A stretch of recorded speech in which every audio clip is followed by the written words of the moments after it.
Have you ever looked at your TBR and thought to yourself, this is completely overwhelming to me? Well, I know that I certainly have, and that's why I want to tell you why in 2026, I am ditching my TBR. When I started making book content last year, one of the things that I noticed everybody kind of did, and one of the things that I felt like I sort of needed to do, was to talk about my TBR. Now for me, I am very aware that I am a mood reader, and for me that's how reading has kind of always worked, and in the past I never approached reading with that to be read kind of attitude. So I started shifting into this idea of hopefuls, where I would talk each month about what books I wanted to read and kind of hope to get to.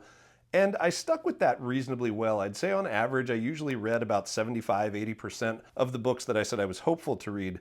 But I will say it did create this kind of feeling within me of sort of like almost making my reading a task. People start asking, oh, did you read this yet? What did you think of it?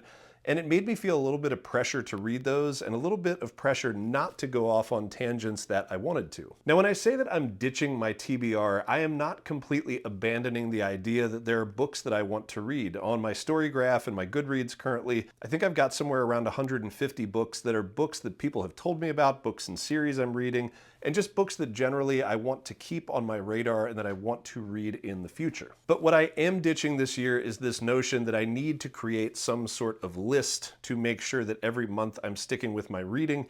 And in fact, again, in previous videos, I've talked a little bit about how the idea of this kind of monthly reading thing is sort of a construct of social media. So I'm gonna approach 2026 almost as just like a full feral mood reader. So there are certain things each month that I know will be things that I have to read, and that is the book club that I started this year. So one book a month, I'm gonna have to read that book because it's part of the book club that I started and I'm talking about it. But at the same time, I'm gonna be otherwise just kind of completely going on a whim where I want to go. And this has felt very freeing to me. And I was thinking as I was reading last night, and I started looking at my shelf and kind of thinking like, man, I've got all these great reads. Where do I want to go next? There's so many great options.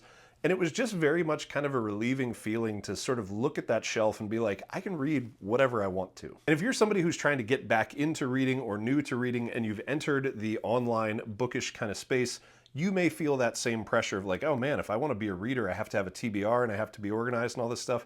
You absolutely don't. You can read whatever you want to read, however you want to read it, whenever you want to read it. So that's why I'm ditching my TBR, but I'm interested to hear from you guys. Do you have a strict TBR? Do you have a monthly TBR? Are you like me and you're just going full feral mood reader? Let me know.